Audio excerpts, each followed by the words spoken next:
Hey warriors! So if you follow me on TikTok, you kind of already know what's going on, but I'm just kind of updating. I'll go over more in depth on what else happened.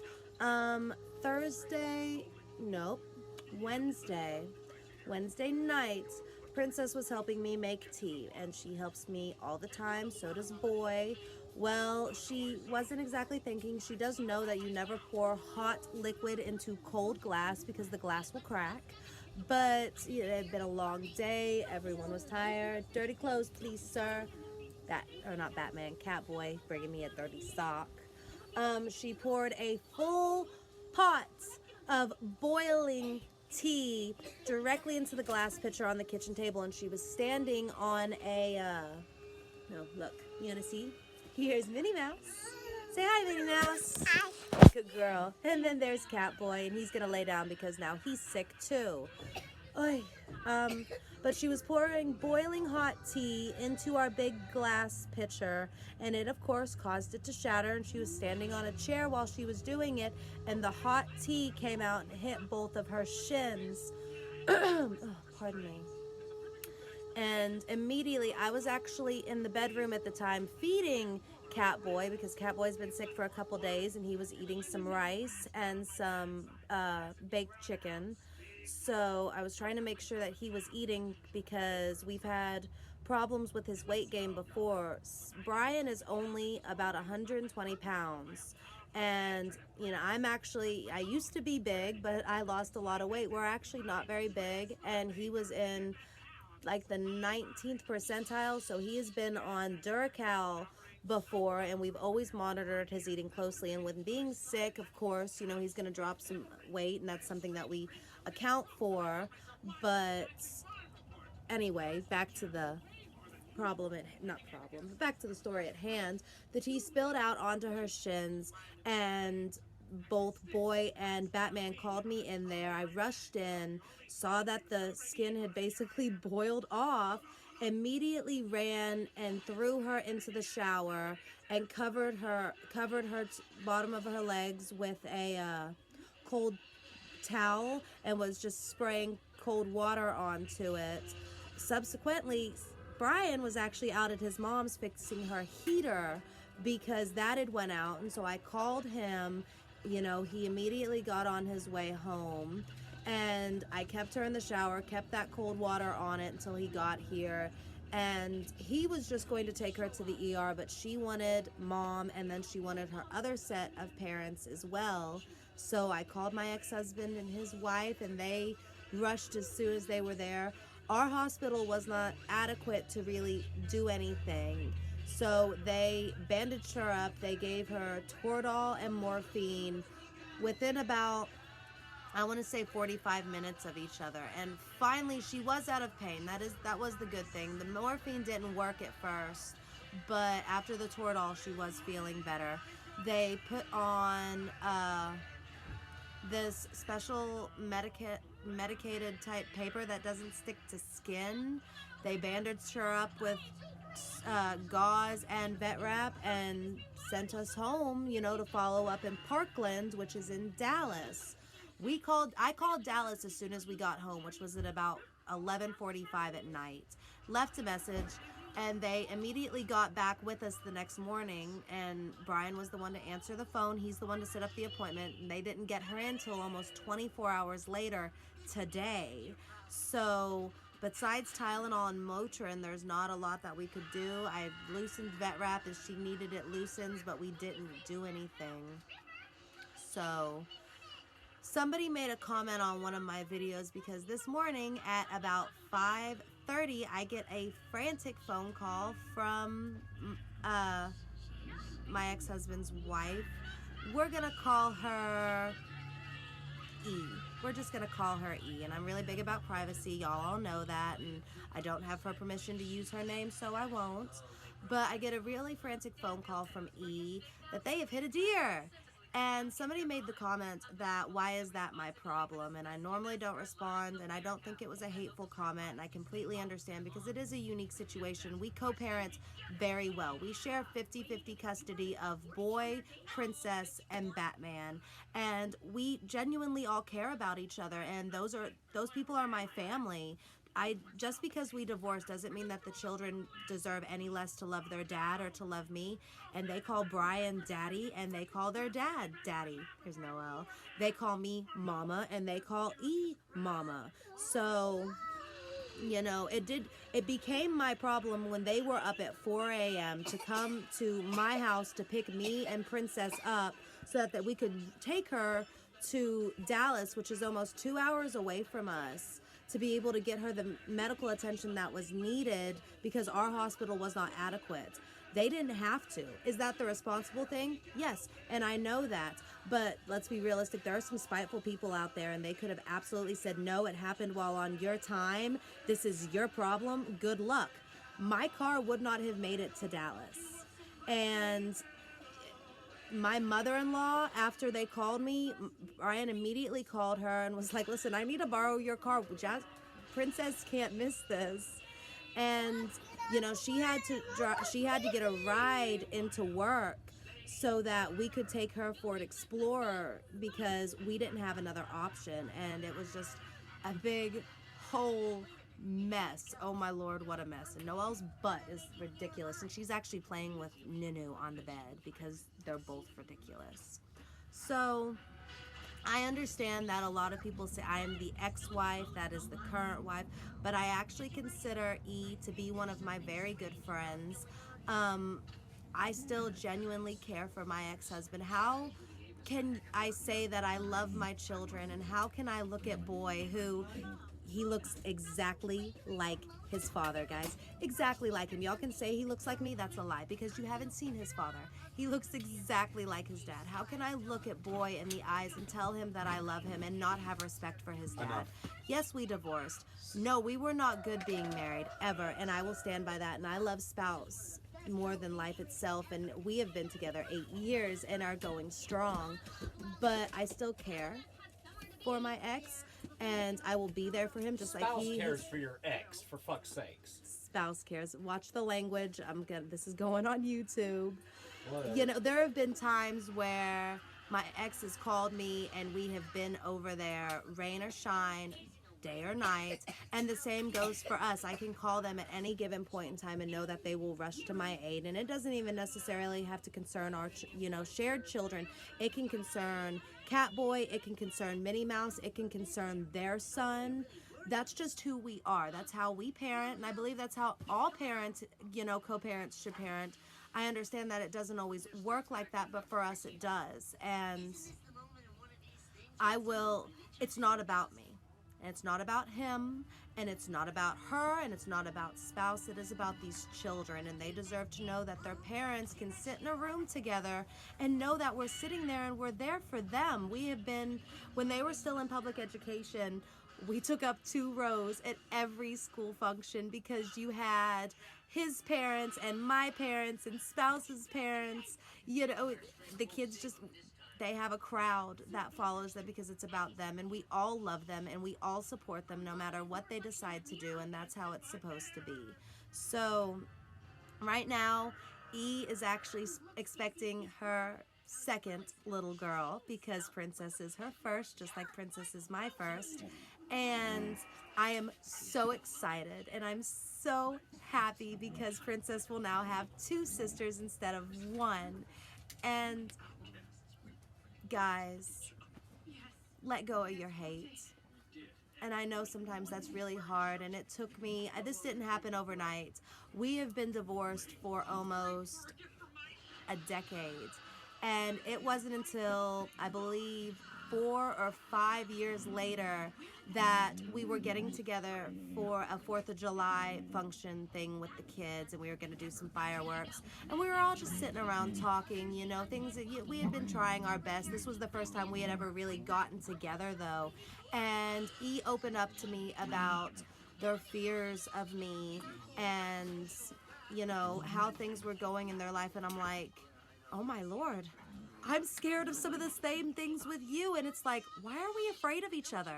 Why are we're supposed to hate each other, but give me a good reason. Tell me why I'm supposed to hate her. Because my ex-husband married her. I remarried. I'm happy I wasn't happy with him. We divorced. I'm happy with Brian. Why shouldn't my ex be happy with somebody else? And she genuinely does make him happy. Shouldn't I be thrilled that he found somebody that loves him and will put up with him? Because all men are hard to put up with. We as women are hard to put up with, okay? So you can't hate on me. I'm a pain. Spouse is a pain. My ex is a pain. E is a pain sometimes. We're all difficult to put up with. Find your difficult and just stick with it. That's all I got to say about it. But it's not conventional. And we received a lot of negativity because, oh, you're friends with your husband's ex-wife? That's weird. Yeah, you know what else is weird, Karen? The fact that you're on husband number 4 and you can't manage to keep a man. So sorry. At least my kids are growing up in 2 homes that are happy, healthy, and stable. And that's all I'm going to say about that. Princess is going to be okay. We got up there and the doctor came in and the nurse came in. They are all 2nd-degree burns. It's not 3rd degree, thank heaven. They took the bandages off and everything. My hospital didn't technically bandage correctly for what was going on, but they did what they could, and they did better than some of the... Would you two quit? Quit it. Stop it, Nunu. They're like, yeah, see. Hi, Noelle. Hi, Noelle. They said that our hospital did really well and they've seen worse, so great. That was good overall. They cleaned it. Princess cried. I won't even lie. She did cry when they cleaned it. They got all that dead skin off. There was a boil on her lower left leg that literally just came off. It's all raw skin right now. We had 2 options. One was we change the bandaging every day and clean it every day, and that opens the risk for infection. The second option was they make this new pad type thing that's already got medicine in it and everything, and it literally gets left on, and we have to go up once a week until it's completely healed. So, you know, Princess, we leveled the options with her. This one, it can look really gross with the pad and stuff because it's left on for the week, but it doesn't get changed. They change it for us when we go back up there. We went over all the options, and Princess values my opinion, and I value hers, you know. But I told her that I felt that it would be best to do the pad option so that cat hair can't get in it, dog hair can't get in it, you know, dirt or anything like that. We'll go up, we'll clean it every week, and then we'll come back, you know, home and just deal with it. We do have to clean like the outer cotton and gauze and stuff. And they gave us this stretchy, it comes in a tube. Why are you biting me?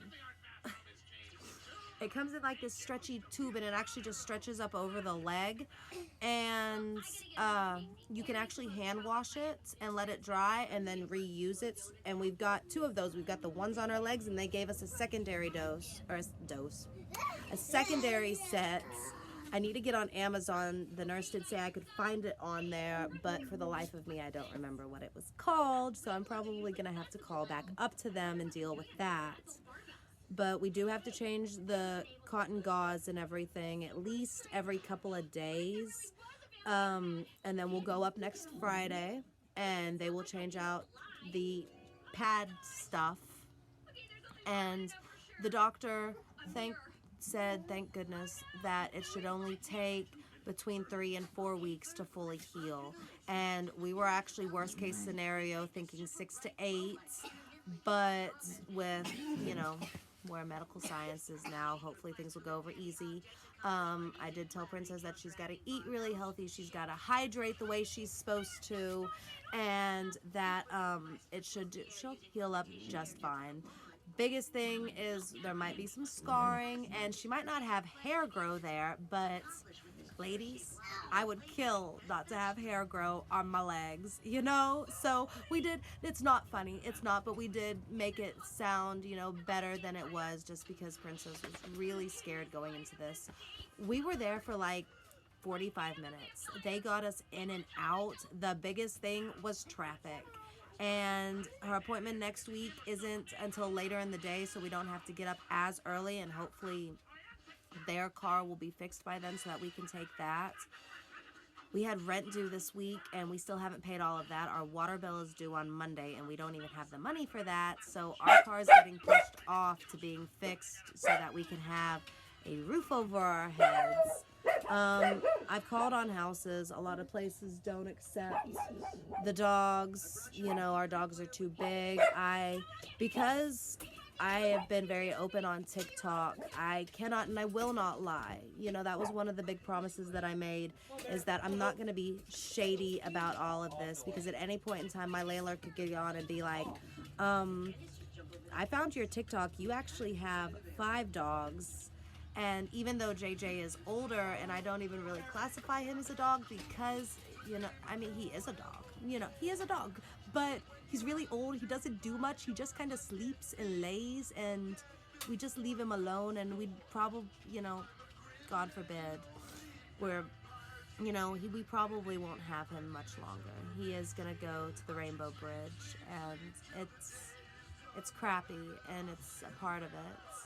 But yeah, I've been kind of mentally preparing myself for that. You have to, because that was my baby, and I owned his mama, and she was my baby, and I lost her way too suddenly to pancreatitis, and that, a piece of me died with that dog. It really did. And she's actually buried out at my mother-in-law's house so that I can visit her. So, but no, I promised myself that I would be honest about my dogs and, you know, my chickens and my goats. And yes, I can always rehome my goats, and I can always temporarily place my chickens somewhere. Not chickens.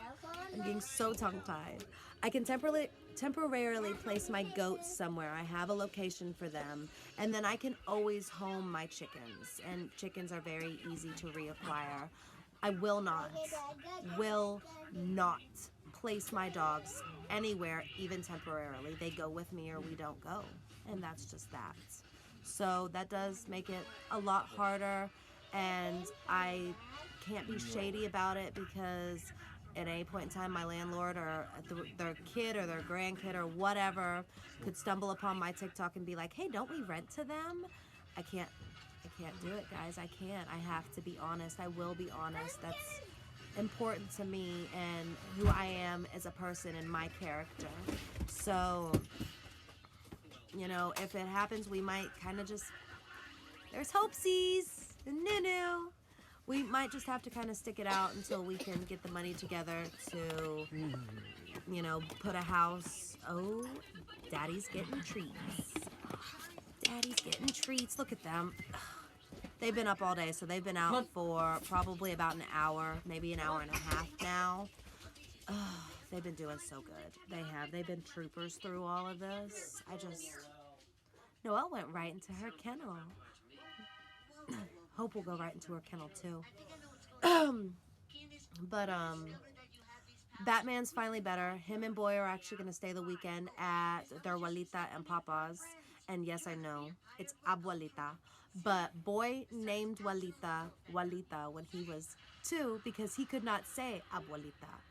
And so that's actually my ex-husband's parents, and they're going to stay the weekend there. And then they will be over at their dad's from Monday to Friday, and they will come back probably Thursday night. What we're discussing is E will come over Thursday night with all of the kids and stay the nights. And once again, this is how we parent, guys. It works for us and we like it. So if it's not broke, don't fix it. We will get up the next morning. We will go in. I know that's Valentine's Day, but we will go take Princess to the doctor again. And then we will do like a mommy kid date with all the kids for Valentine's Day up in Dallas. Princess's favorite place to eat is La Madeleine's, and if you've never eaten there, it is a country French cuisine restaurant.